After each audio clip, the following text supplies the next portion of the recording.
Superman high. I get Superman. Hello, Turks, everybody.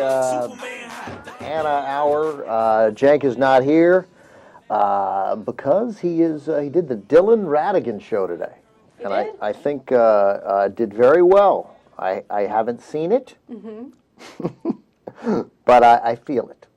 It was crazy. I actually saw the first 15, 20 minutes of it, and then I had to drive over here to work, so I didn't get to see it. It got better, apparently, as it went along, as one would expect, never hear. having done something like this, being in a different seat that you're unaccustomed to, and to say nothing of being in a broadcast environment like that, and then as it goes along, you get a little more comfortable. I'm sure he'll do even better tomorrow, although that sounds like he didn't do well today, and I don't think that's the case at all. Yeah, from what I could tell, he did really good. In the beginning, he did seem a little out of place. He seemed a little nervous, but not so much where it was noticeable and it looked like he was doing a bad job. But toward the end, when I got to the studio and I saw the last 10 minutes of it, he was super comfortable. It was like he was in his own territory. It was great. Yeah, I think that's what happened. I don't even think he seemed nervous. I think it's partly that because I've now seen the beginning, that he just... we're used to him a certain way, and he was definitely out of his environment, and he's in the tie, you know.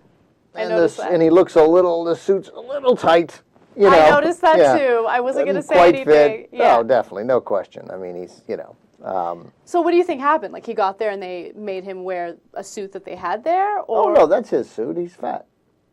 But his suit's normally, never mind. Yeah, I was going to say they normally fit, but usually I know, but it's still, he's gained a little weight probably, and then you gotta, but, I think that they're better off, and I bet they don't have the balls. It's not really a courageous decision, but I would not have him wear a tie tomorrow. I would, I'd have like this, with probably another button done. But I'd go with the, dress him up, shirt, jacket, but don't put him in a tie.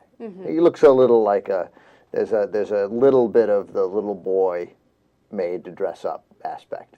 What I've also found interesting... Jank doesn't look natural in a suit. He doesn't look natural in a suit, and he doesn't seem natural when he has a teleprompter. Like, he wasn't reading off a teleprompter the whole time, but I caught a little bit at the end where he was doing just news. He was reading the news, and I know he had a teleprompter there, and it seemed so odd for him to do that because he never has a teleprompter. He's so conversational. Yeah. So you see him, trying to read whatever it says there, and then he tries to add his own little twist. Like, he threw in a Lebowski for some money-related story. I don't remember what it was, but he tried to put his own little twist in those teleprompter stories, which I thought was great. Yeah, and that's always dangerous with a prompter because then if you lose your way on the prompter, you're largely doomed. It's very hard to get out of it. Reading a teleprompter, a monkey could read a teleprompter, but it's a monkey with a particular skill. Exactly. It's a skill. It's not really a talent if you can determine the difference. Like, you don't go, oh my God, you're such a good teleprompter reader. And I am. But it's ridiculous. Like, who goes around bragging today? It's like saying, oh, I can read. I'm a good reader. Well, I think that's the thing that would work. As you guys are saying, there was some points where it was a little off here and there. I think it's because I think it's okay to have a hybrid of that. To have the conversational part and then the teleprompter reading, if you can mold them both together, because they usually don't match up. So if he can do that, maybe that's a TV version of Jank Uger. Yeah, they need to figure out a way. When he gets a show, and I think at some point he will on TV, yeah, there are ways to do it. You have, better spacing on the teleprompter, and you don't put everything in there. And you literally leave parts for commentary, and you keep the parts on the prompter short. And then after that, maybe they're bullet points, and maybe he has those written down. Like, here's the story, boom, ba-doom, ba-doom. You leave it to 12 seconds on the prompter, and he goes, okay. And then he's got those notes in front of him, and I'm sure, because you want the part that's easily conversational. That said, clearly the beginning of the show was a prompter, clearly. Right, yeah. And I thought he did well. But, I was the first time he ever read a teleprompter was on the show that I hosted in Miami, and he was the entertainment reporter. And it was just a 2-day trial. And I somewhere that tape exists. But it was the worst television performance you've ever seen in your life. Jank's television performance? Oh, not mine. Oh, yours? No, I'm awesome. Oh. No, it was... he told me about that. But I find that story inspirational, though. Oh, he was horrible. Yeah, it makes me horrible. feel like there's hope because. Oh yeah, definitely. Yeah, if you start off and you're terrible, there's hope for you to improve and be great. It was cleverly written, less so cleverly written, although it was well written. It was really cleverly conceived. Mm-hmm. Like he had such a good idea about where to take the stories, about how to do these entertainment stories, and I thought it was awesome. I don't know whether anybody else there thought it was awesome, but it's why we're still working together and why our friendship started. Is I thought, oh, these stories are so good. I think we got to figure out a way to get this guy to work here on the show as long as he's not on TV. Mm-hmm. But then even then he got better, and you learned that he was fine as long as he wasn't trying to, And Cenk Uger's got more on on what Kevin Bacon and Kevin Costner have in common. Yes. So Kevin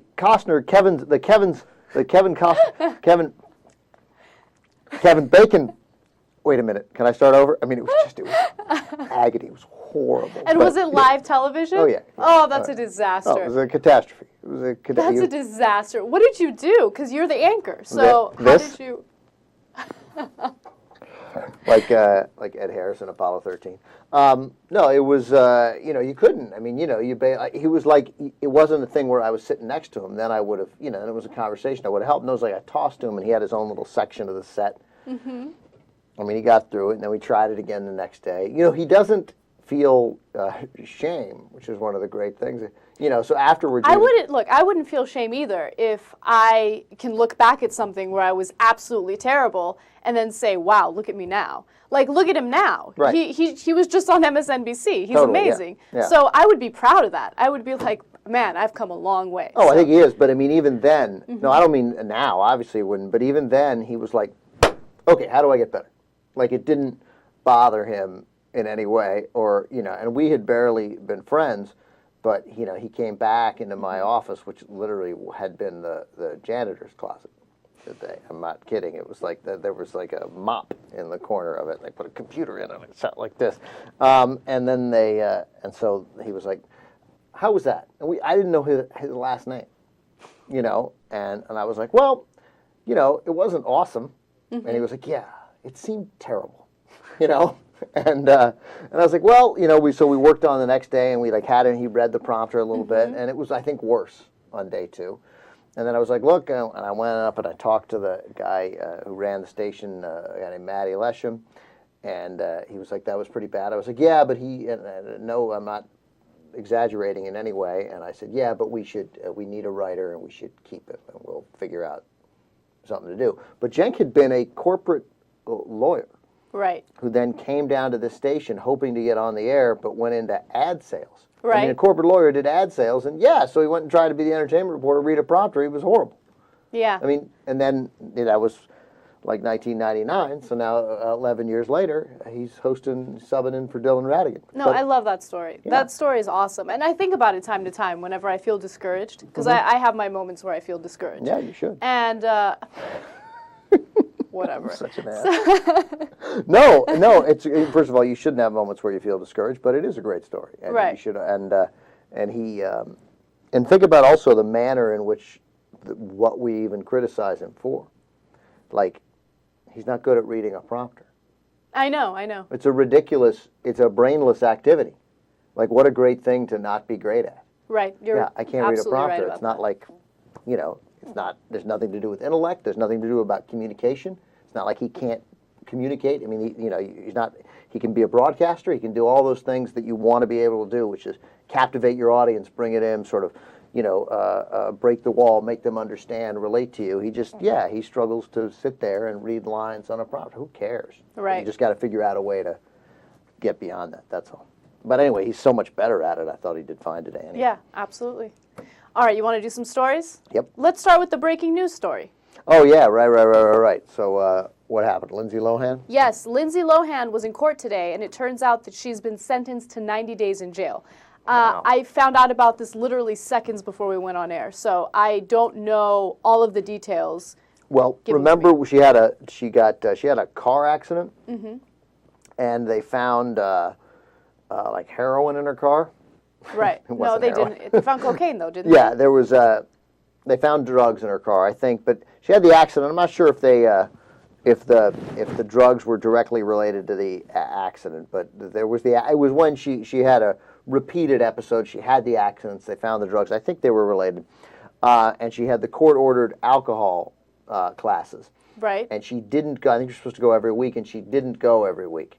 And then she would say, "Oh no, I missed a couple weeks, so I went 3 times in a week." And the judge apparently had specifically said, "You have to go every week. You can't go. You can't skip a couple weeks and then go twice the next week." That I'm literally telling you not to do that. She did it. So now she's been sentenced to 90 days in jail because she violated probation by failing to attend those court-ordered alcohol education classes. Now, this story has been happening all day. On MSNBC, they kept talking about it leading up to Jank's Hour. They were talking about it on CNN, and the entire time I was thinking, who cares? What's going to happen to her? They're not going to sentence her to jail. They're not going to do anything. It's going to be another slap on the wrist or hand or whatever, and it's not going to be a big deal. But the whole reason why this story is interesting to me now is, oh my God, she's going to face consequences for doing something for once. Yeah. I mean, she was sentenced to jail before, and she was served something ridiculous, like 89 minutes or something, right? Wasn't that was Nicole Richie? It was Nicole Richie. Oh, is that today? That photo? Is that today? Oh, wow. That's a great photo. That is a great photo. No, that's the thing. Now, when you see this photo, I realized that because I recognized a little bit of what was in the really close-up. Now, because, as you were surprised, I think everyone is, that she got some consequences. Now, I think, this is my opinion, a certain percentage of people are going to think, oh, I feel so sorry for her. She just didn't go to, she's Lindsay Lohan. Because now you see her crying. Now you see, because she realized too, wait a second, I'm going to get some kind of punishment for what I didn't do and violating my parole. So I think it's going to kind of start making her feel bad, and she's going to do a Nicole Richie type of a. No, I really hope not, because she's gotten away with so much, okay? Just one thing after another. She has this crazy sense of entitlement where she thinks she can do anything and get away with it because she's Lindsay Lohan, who hasn't starred in a decent movie for how long now? I mean, she doesn't do anything. That sounds like somebody who didn't see Georgia Rules. I didn't see Georgia Rules, and I didn't even know that movie existed. It was horrible.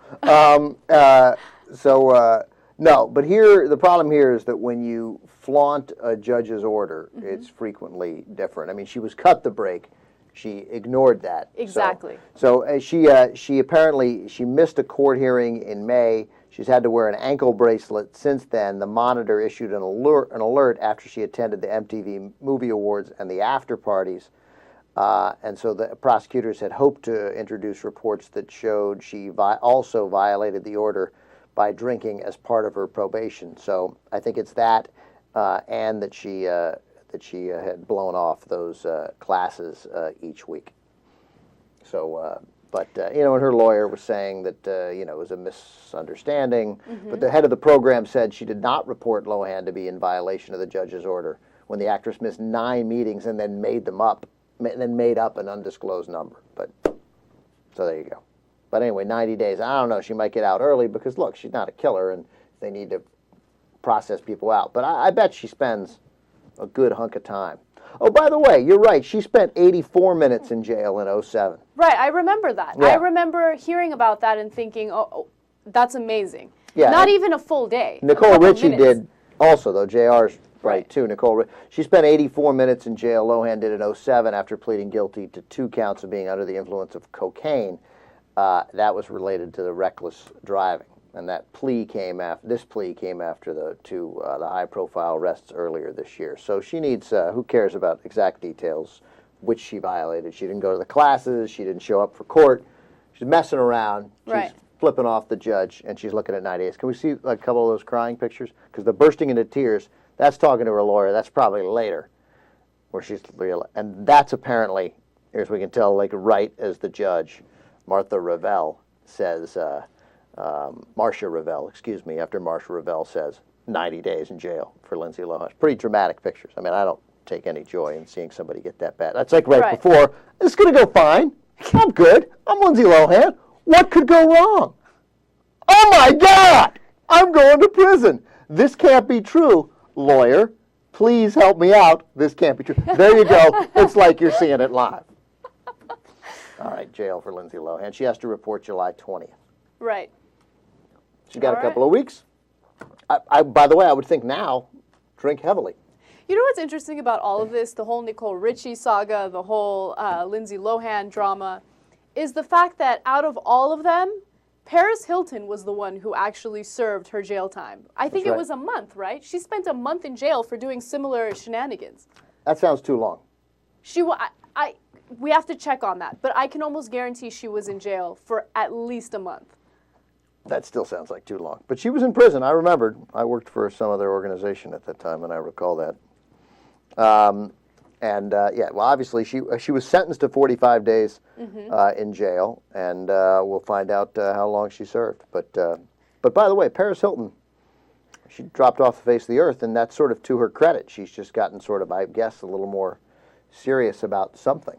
Do you think it's because she got serious about something, or do you think it's because people just stopped caring? No, she's not out as much. If she were out, you'd hear about it. I mean, for crying out loud, you hear about everybody. Yeah, she cried too. But I mean, who wouldn't cry? It's okay to cry. I would cry, definitely. Yeah, I mean, you're going to jail with blows. But do you cry after you've basically, and maybe it's subconscious, but basically give a big middle finger to the problems you've gotten yourself involved in? Maybe when you first got into the DUI or whatever multiple things these actresses, debutantes, whatever the hell their titles are got into, you would have cried right then. You'd have cried going into court over this whole issue, Anna. So you'd have gone there seriously in the first place, not in there going, I got this. You know? Right. Yeah, you're 100% Which would have right told about you that. wouldn't have continued to do all this stuff. You'd have gone to your meetings every week, you know? That look on Lindsay Lohan's face after she got the sentence was proof that she did not expect real consequences for her actions. Like you said, you know, a normal person would walk in there already scared, already afraid that something really terrible is about to happen. You're about to get severe consequences. But as you see in the pictures before she got her sentence, she seemed, you know, cool as a cucumber. Everything's all right. Well, I mean, you gotta cry or not. The moment that he actually happens, you gotta give her crying. Yeah. No. I'm not blaming her for crying. I'm just mad she wasn't crying throughout the whole thing. She should have been crying throughout the whole thing. Oh, we don't know. She should have been expecting consequences, but she wasn't expecting consequences because she thinks I'm Lindsay Lohan. Nothing bad could We don't possibly really know happen. what's going through her mind. She might have been like steeling herself, like I'll be okay, I'm not going to cry. And then the moment you actually have to go to prison. By the way, remember what happened to Paris Hilton? She got a 45-day jail sentence. She was expected to serve half that time. But then the sheriff signed orders the morning, like 2 days later, saying that she would go home for 40 days of home confinement. And then everybody went ballistic. And then the judge said, no, I don't like that. The sheriff is undermining my authority. And that's when that picture, and then they went back and got her and took her back to prison. Okay, so she didn't serve the full 45 days. She served half of that. Yeah. That's still in celebrity No, but then she got terms- out, and then they took her back. Right, I remember that. Right, I remember that. Right, and then she served like, I don't know, like a, Disaster. she served like 2 weeks or something. But anyway, that was rough, though. You get out, they're like, fine, you can go. And then like, no, you're coming back. Yeah. Proof positive, maybe it works. As you said, she's kind of slipped off the face of earth and looks like she's a little more serious. Who knows? I don't know. Maybe that's untrue. But Yeah, I don't know what you she's can doing. tell. We just don't, we certainly don't, we don't hear from her as much. Yeah. Yeah, it's true. Good point. Fair point, JR. All right, should we take a break and come back with Yeah, airplane? we'll get through a bunch more stories, but we had to get the breaking news there on Lindsay Lohan. All right, stay with us. Hey, everybody, welcome to the Young Turks. Ben Mankiewicz here for Jank, who was unable to be here because he was hosting the Dylan Radigan Show on MSNBC. Airs 1 to 2 Pacific Time, 4 to 5 Eastern Time. I'm hosting the show again tomorrow. Anna Kasparian here, J.R. Jackson, Jesus, whatever his last name is, everybody here. Jesus, Jank hosted the show. You have put together a little synopsis of Jank's impressive effort, his first time hosting the Dylan Radigan Show here. You can watch at theyoungturks.com, listening for those of you on the radio, a little mashup of Jank's first hour at MSNBC hosting the Dylan Radigan Show. Good afternoon, I'm Jank Huger, filling in for Dylan Radigan. Are you guys all ready for an awesome show? In America today, Wall Street is exacting its own revenge on the Democrats by withholding campaign donations. But they aren't the only ones who are fuming at Obama. The president and his party being squeezed from one coast to another. San Francisco area donors have cut support to Dems by more than a third. While the biggest hit came from lawyers and bankers, progressive donors have told reporters that they're disappointed with the president's performance. So he's lost his friends on Wall Street, and he's lost other friends from the left. The big question is, who's he going for? Will McCain voters flip and vote for Obama? Not likely, to say the least. And if he's already being called a socialist Maoist, why not actually be progressive so you can actually get your supporters to vote for you and maybe even donate? And what happens if his base doesn't show up to vote at all? And I think that Michael Steele and Sarah Palin are both charismatic figures, and they're very good at certain things, but leading the RNC is not one of them. Yeah, I mean, it's well, the other ridiculous. thing they're not good at, unfortunately, is speaking. So that's gotten both of them into trouble. But conservative hero President Ronald Reagan pushing for amnesty for illegal immigrants, while our Democratic president calls for a border crackdown. No to Iran. We're trying to stop our neocons here from bombing you into the Stone Ages. Proving you're already there doesn't really help your cause. Sending a hotter spy next time might have helped. I know I'm being a little harsh on her, but there's a lot of hot Russians out there. But the real reason he should have been disqualified is obviously that toupee. That does it for us. I'm Jank Uger, in for Dylan Ratigan. Hardball with Chris Matthews starts right now. All right, there you go. Yay! Very impressive stuff. Joining us now from New York City, Jank Uger. Jank, how are you? I'm pretty good, pretty good. How you doing, Ben? So we can talk about the content of the Dylan Ratigan appearance today, or we can just skip that and just talk about appearance, which is really all that matters. Let's get real. Come on. Yeah. Let's talk about the appearance rather than the content. Yeah, totally. So first of all, I would like to share with you the reaction of one of the producers here at the program, Tom Hank. Which is his real name. So I didn't see it all. I was driving in, and the soccer game was on, and I forgot. So also I was watching CNN. They had a really interesting host on. I think John King was on. Fascinating stuff. I couldn't be bothered. No, I TiVoed it, but I've now seen a bunch of it here. And so I asking people how they thought you did, and I'm anxious to see it myself when I get back home. And so I asked Tom, how do you think Jank did? And here's what he said. So that was my first reaction to it. But no, everybody thinks you did very well. And having now heard from you as to what you thought was the problem, or what would be the criticisms, and then what other people said, I now no longer even think that's relevant because I've seen the beginning of the show, and I'm told that things got better as they went on. I think it looked good from the start. How did you think it went? I thought it went pretty well. It's, of course, scripted, which is very different than our show.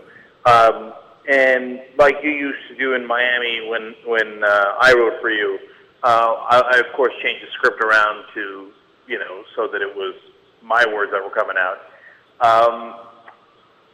But still, it's actually the first time I've ever done a whole show from a teleprompter. And so given that, I thought it went really well. There was a couple of slips, and I'll tell you exactly why that happened, by the way. In the beginning, there's the camera you're reading out of, right? And right behind it, there's a giant plasma TV screen, like the size of a building. And that was not on in quote-unquote rehearsal, right? And then it flashed on in the beginning of the show. So I was like, I'm in for who? What? What am I in for? Jesus. Yeah, well, they don't.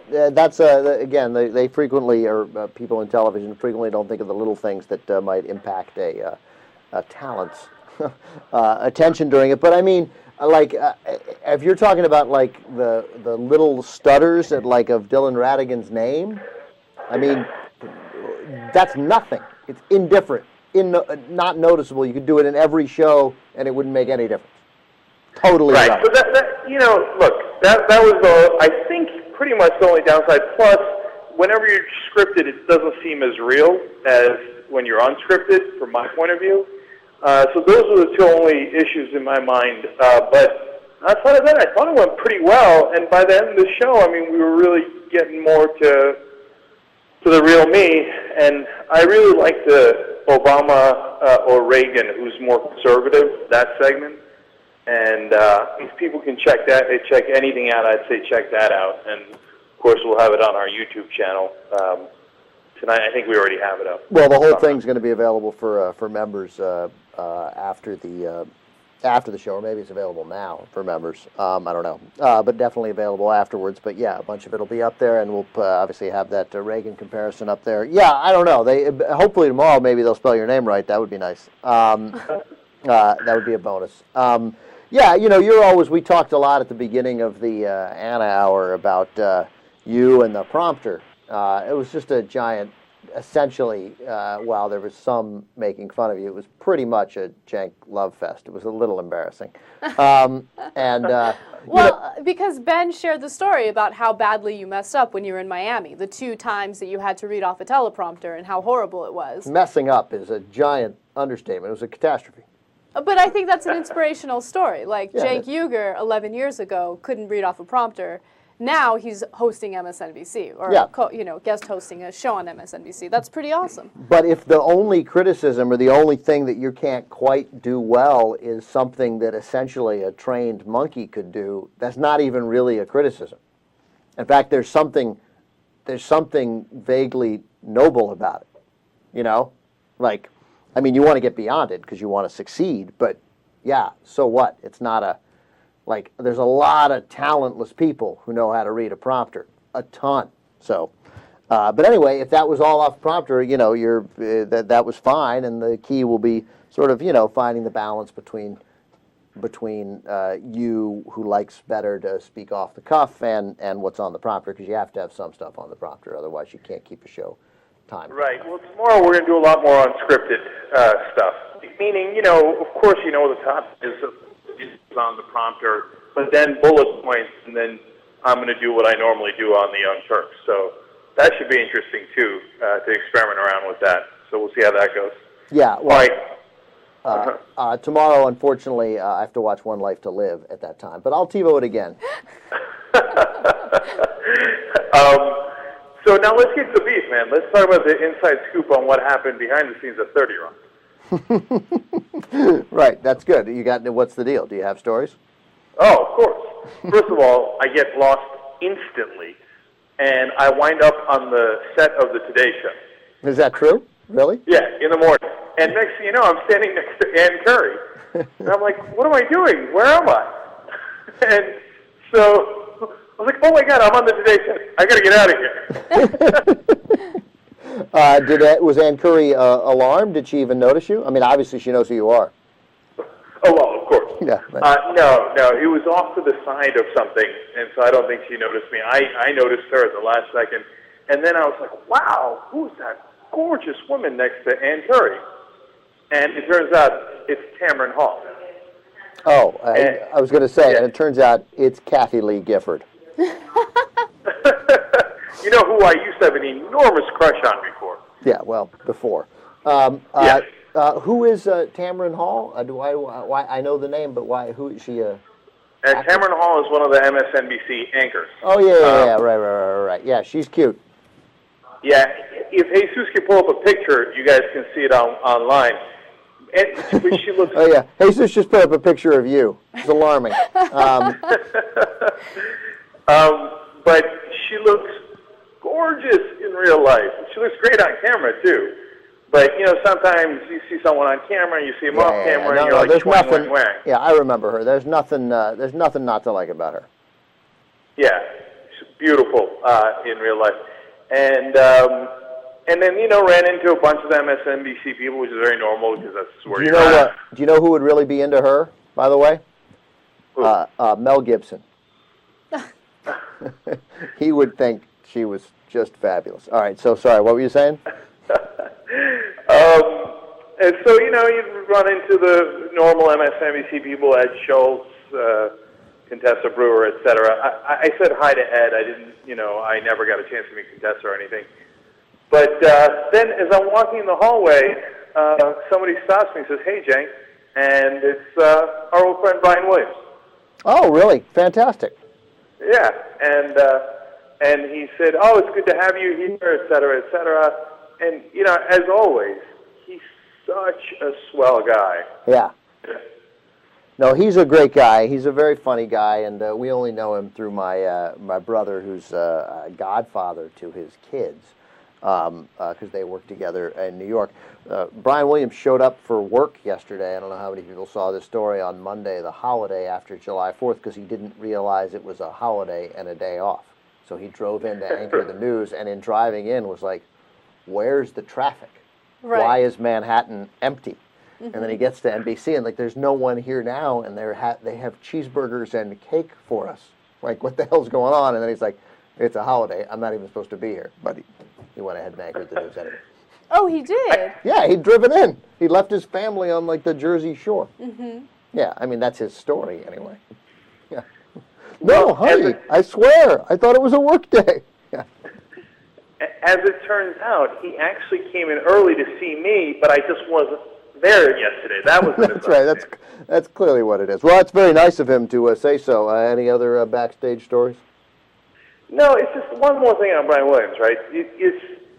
Sometimes I've criticized him as part of the mainstream media because he's such a huge part of it as the anchor of NBC News. And every time I preface it by saying what a great guy he is in real life, et cetera. But, running into him again, him being so nice and et cetera, you get a sense of why it's so hard for reporters to criticize one another, to criticize the media when they're in Washington. Because if you know people and they're good to you, it's hard to come back and say, hey, you know what, Brian Williams should introduce Barry McCaffrey as not just a general, but as the guy, who works at a defense contractor, et cetera, et cetera. And so living through that, you get a better sense of why people don't do it very often. Yeah, right. Yeah, you're exactly right. I mean, it's hard. There's much more of this has to do with normal human interaction than it does with some giant conspiratorial sellout. The result may be the same, but I think it's important to understand the intent. And but for whatever it's worth, last time I saw Brian Williams on the David Letterman show was the night, the day that computer glitch had happened that caused the Dow to fall like 1,000 points in 40 seconds. You remember that? Right. And Brian talked about how that had happened. And he gave the gravest, starkest prediction, for he was graver and starker than you, for example, have ever been about the economic future of the country and the world. That's impossible. No, he was like, this was horrible. This could happen again. The instability is horrible. The imbalance in credit, the trade deficit, this is all coming to an ugly head. And Dave was like, so put the money under the mattress. And he was like, I honestly, I think it's beyond that. It's coming soon. And do you think the story's bad today? It's coming, and it's coming soon, and it's going to be worse than you imagine. And then they went to break. Oh, wow. So there's a degree of honesty, especially when they're away from their primary broadcast. Unfortunate consensus on that. So what? There's some sort of unfortunate consensus on that for people who are paying attention. Yeah, I know. That's a fair point. All right. Well, are you excited about tomorrow? I take it you are.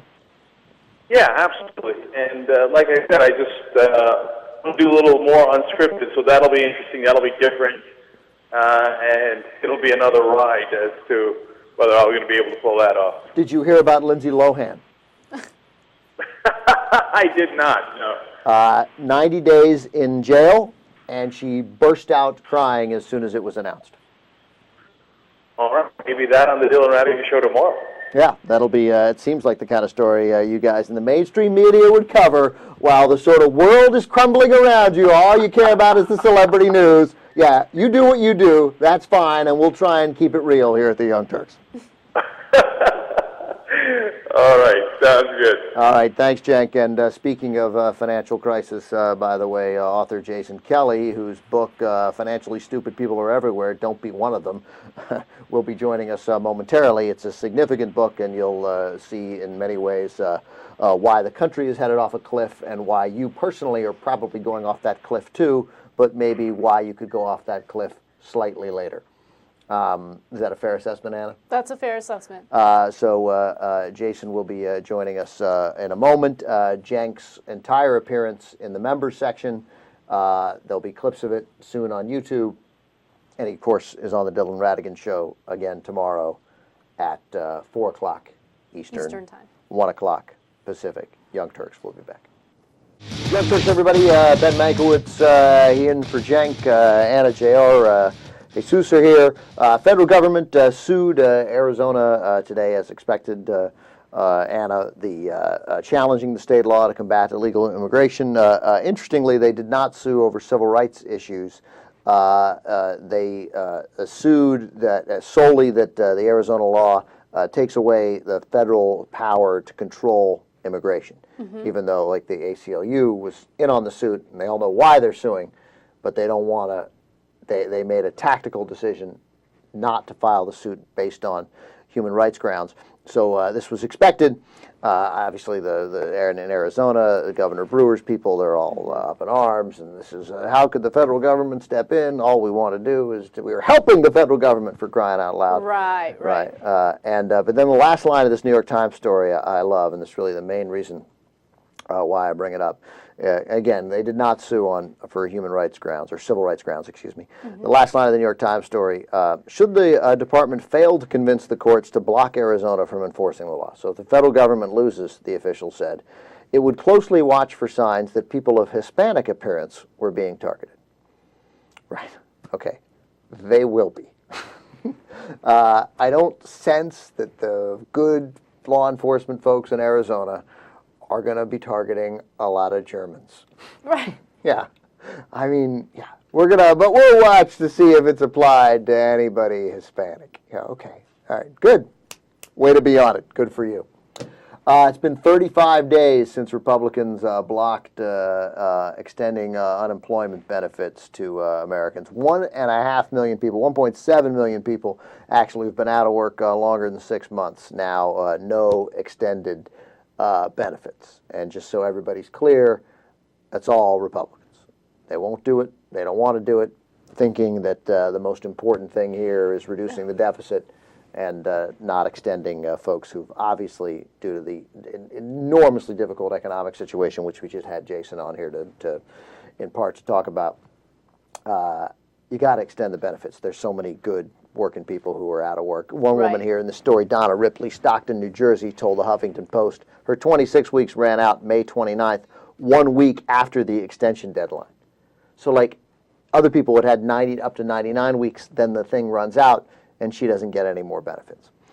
That's why it's always mind-boggling to me when I meet someone who is either middle class or making less money than that, and they say that they support the Republicans. The Republicans are against you. Yeah, you don't realize how much they're against you. And they'll say, oh, it's because of social reasons. I don't support abortion. I don't support same-sex marriage, yada, yada, yada. Yeah, it doesn't matter, okay? They are against you and your well-being. Yeah, they're working against your economic. Exactly. So you got to do a little cost-benefit analysis, okay? You got to consider the fact that they are not willing to help you out if you are struggling. Without a reauthorization, you're exactly right, Anna. Without a reauthorization, 3.2 million long-term unemployed will have found themselves ineligible for extended benefits by the end of the month. 3.2 million. If Congress fails to act, first time since the 1950s that federally funded extended benefits have been allowed to lapse with a national unemployment rate above 7.2 million. The good news is, though, when they get the votes, which should happen when Arizona Governor Joe Manchin names a successor to Robert Byrd, they should have the 60 votes and the bill will pass. And then the layoff victims will be paid retroactively. So you actually get a pretty big unemployment check, which is nice because you get a big unemployment check straight to the casino.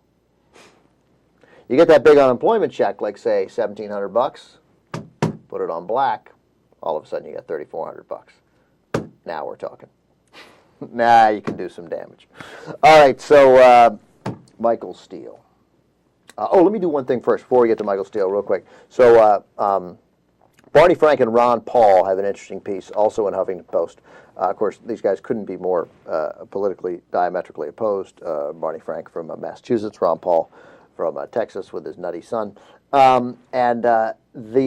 They both are advocating significant drops in Pentagon spending. Like, if we're ever going to get sort of our financial house in order, like, let's not kid ourselves.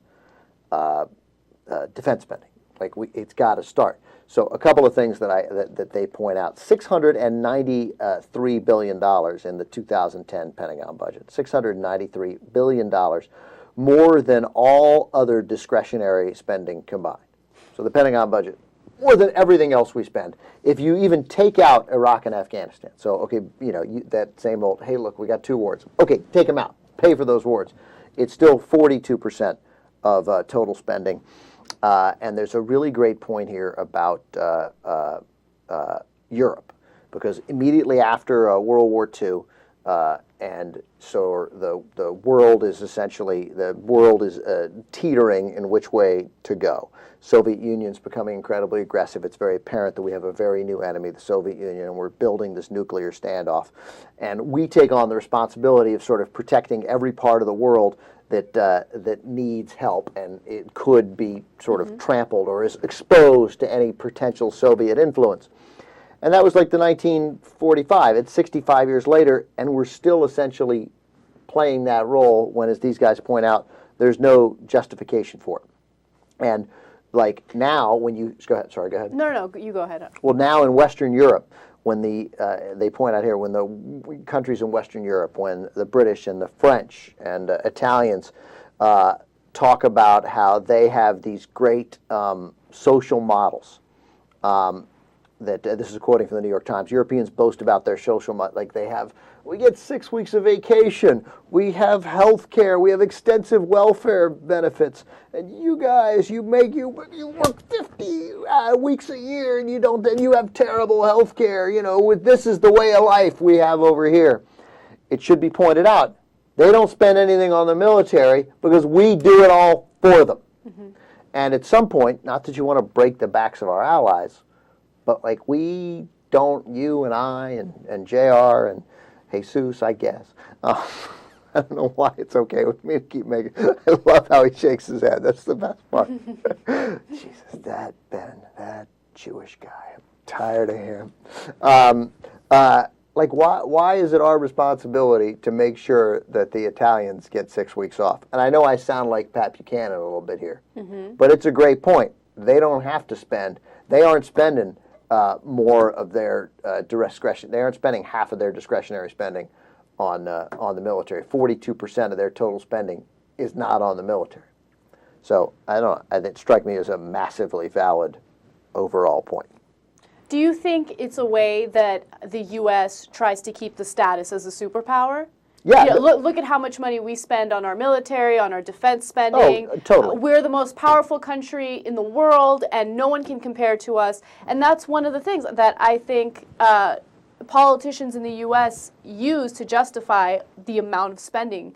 Yeah, well, that's completely true. The military-industrial complex became incredibly powerful. The relationship between the military contractors and the Defense Department became incredibly cozy.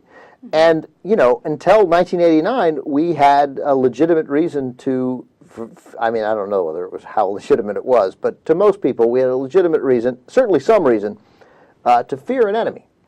Did we spend the wrong way in it? Did we need to build all those bombs when we could have killed them 1,000 times over? Yeah, probably not. Almost certainly not. But there was a legitimate enemy. In the last 21 years, since that enemy has disintegrated, obviously we don't need to concern ourselves, but that, the momentum, very hard to change. You see how legitimate reformers like Robert Gates have achieved in some way, but have struggled massively in getting the Pentagon and that whole complex to think differently. And tough for the head of the Defense Department to come in and go, I don't want as much money. Meanwhile, you got Sarah Palin and what she represents planning a run for president almost certainly in 2012 based on we're going to cut spending. We're going to massively cut spending, except in one area where we're going to increase spending.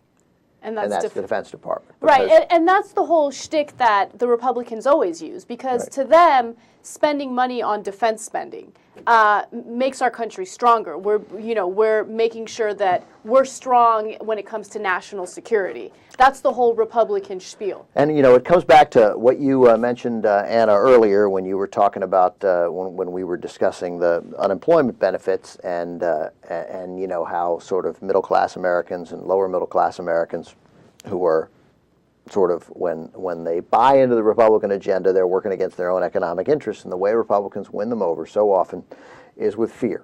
That, no, your way of life is threatened by these crazy liberals with the illegal immigrants and the blacks and the gays and everything that you're afraid of. Be afraid, be afraid, be afraid. They're coming. Oh, and don't forget the Jews. They're coming too. Just ask Mel Gibson. They're all coming. Be careful because your daughters are going to be raped by a pack of Oh, God. Gee, what a clown. No, seriously. So it's fear, and then you take the Sarah Palin argument that she's using, and the idea of American supremacy, the idea that that we're better, that what's the phrase I'm looking for? It doesn't matter. American supremacy. It's not quite right, but that, and again, it's fear. It's that, no, we got this crisis on our hands, but we can solve this crisis by keeping illegal immigrants out of the hospitals. But if you don't spend more on the military, the Taliban will kill you. Exactly, yes. And that's what you hear over and over again. Yeah. American exceptionalism. And it's still all, as the key to the Republican success, is fear, fear, fear. So, anyway, it's tough, but anyway, interesting piece in Huffington Post, which we should put a link to. Let's get on that. Barney Frank and Ron Paul talking about defense spending. Again, significant liberal, significant conservative, libertarian coming together about this. Both, by the way, voted against the Iraq War. So real quick, because we don't have much time, and we mentioned Michael Steele, still the head of the Republican National Committee somehow. He survives pretty much everything after saying that Afghanistan war was a war of Obama's choosing, and it's not something that America actively wanted to engage in. Slipping his mind, this clown, apparently September 11th. Apparently, I don't know where he was or what he was doing, probably in Maryland where he was lieutenant governor. I don't know if he was lieutenant governor then, but he was busy, and he's forgotten that day. And Republicans have come out harshly against him. What do you think, JR? We'll go with clip 2 because everybody likes to hear Karl Rove. So Karl Rove hammering him. It's a rare moment when we actually agree with Karl Rove. Carl, could I just get your quick reaction to a comment made by Michael Steele in the GOP? Well, look, that was a boneheaded comment by the chairman of the Republican National Committee. This is not a war of President Obama's choosing. It is a war that came to our shores on September 11th, 2001, when the Taliban in Afghanistan had sheltered al-Qaeda, which attacked us. And the idea that the United States would be better off if we simply left Afghanistan and allowed a re-emergence of the Taliban and al-Qaeda in Afghanistan is ludicrous. Now, I understand from Chairman Steele's media people that he remains a supporter of the Afghan war. He needs to come out and admit that he misspoke. All right, so anyway, he drones on. But anyway, that's Karl Rove calling it boneheaded. But again, no apparently idea that he's going to resign. He appears to have survived this. Let's hear quickly, though, Cynthia Tucker, a columnist from the Atlanta Journal-Constitution, a black writer herself, who earlier, I guess, wrote a piece, JR, that Michael Steele, she supports affirmative action, but he's affirmative action gone terribly wrong. Cynthia, you once called, and let me underline, you once called Michael Steele an affirmative action hire gone bad. What's your take on this? Well, Michael Steele is a self-aggrandizing, gaffe-prone incompetent who would have been fired a long time ago were he not black. Of course, the irony is that he never would have been voted in as chairman of the Republican Party were he not black. Let's remember how the party wound up with Michael Steele. In November 2008, the party was devastated that the Democrats had elected the nation's first black president, while the Republican Party was stuck with being seen as largely the party of aging white people, with good reason, a party that was hostile to people of color, especially blacks and Latinos. So the party needed a new face, preferably a face of color, and they didn't have very many officials to choose from. So they came up with Michael Steele. And it is very ironic, since the Republicans have been so critical of affirmative action, to watch them stuck with their affirmative action hire that they dare not get rid of, because that would generate even more controversy. God bless her. A self-aggrandizing, gaffe-prone incompetent. I can't. We gotta clip that out. It's too good. I think she's wrong about that. They won't get rid of it because it'll irritate blacks or real quick. You need 112 of 168 members of the RNC to vote for his ouster. So it's too difficult. Michael Steele appears safe till 2010, but they won't let him stay till another presidential cycle in 2012. Young Turks, Anna, JR, Jesus, I'll be back tomorrow. Jank, 4 o'clock, Dylan Radigan show tomorrow on MSNBC. Make sure to watch. Thanks, everybody. Tired of this town again.